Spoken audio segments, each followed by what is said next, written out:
ভাইরে, এই 2025 সালটা মনে হয় কুফা কাটানোর একটা বছর যাচ্ছে। আজকে 18 বছর পরে বিরাট কোহলির দল রয়্যাল চ্যালেঞ্জার্স বেঙ্গালুরু প্রথমবার মতো আইপিএল শিরোপা জেতার স্বাদ পেল।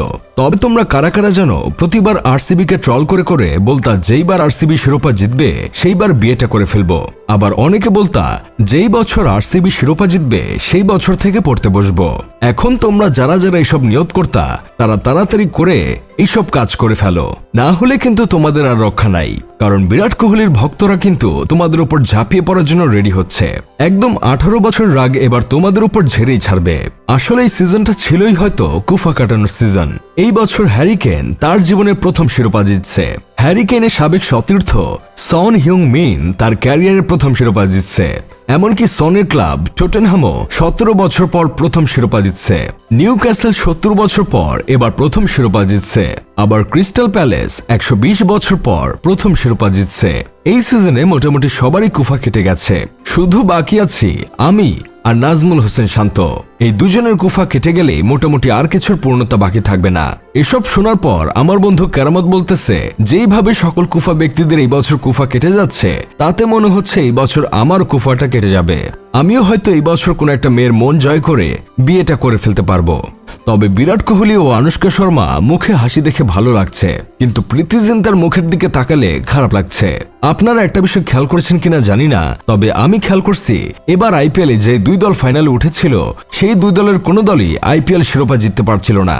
যেই দল জিততে পারত সেই দলের জন্যই হতো এটা প্রথম শিরোপা। এ যেন এক কঠিন পরীক্ষা। এই পরীক্ষায় যেন পাশ করে গেল বিরাট কোহলির দল আরসিবি।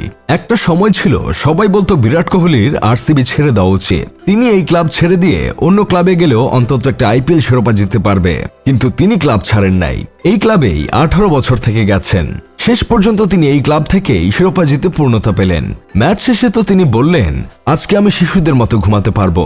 আইপিএল শিরোপা না জিতার আক্ষেপ তাকে কতটা ভোগাতো জাস্ট একবার চিন্তা করেন।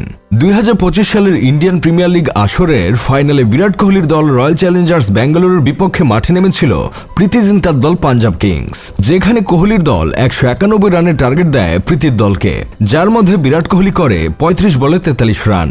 এই রান দেখে সবাই ভেবেছিল এবারও হয়তো আরসিবির কপালে দুঃখ আছে, কিন্তু আরসিবি এবার আর ভুল করে নাই। কিছু বোলার তারা দলে ভিড়িয়েছিল, যেই বোলারের কারিশমায় এবার আইপিএল শিরোপা তাদের হাতে উঠেছে। ক্রুনাল পান্ডিয়া ও জশ দয়ালের অসাধারণ বোলিং এর প্রশংসা না করলে তো হবেই না। যেখানে আগে রানের বন্যা বসিয়ে দিলেও হেরে যেত, সেখানে আরসিবি 190 রান নিয়েও জিতে গেছে। তবে আমি সুন্দরীদের চোখের পানি সহ্য করতে পারি না। সবাই সফলদের পাশেই থাকে, কিন্তু আমি তো অন্যরকম একজন মানুষ, তাই আমি ব্যর্থ প্রীতির পাশে আছি। যাই হোক, শেষমেশ আমি গোলাম হোসেন একটা কাজের কথা কই। প্রীতি জিন্তা শ্রেয়াস আইয়ারকে দলে ভিড়িয়েছিল হয়তো আইপিএল শিরোপা ঘরে তোলার জন্যই, কারণ গতবার যে শ্রেয়াস আইয়ারের হাত ধরেই কলকাতা জিতেছিল তাদের তৃতীয় শিরোপা। এবারও শ্রেয়াস ঠিকই পাঞ্জাবকে ফাইনালে নিল, কিন্তু শিরোপা ঘরে তুলতে পারল না। Bad luck Shreyas, bad luck Preity Zinta.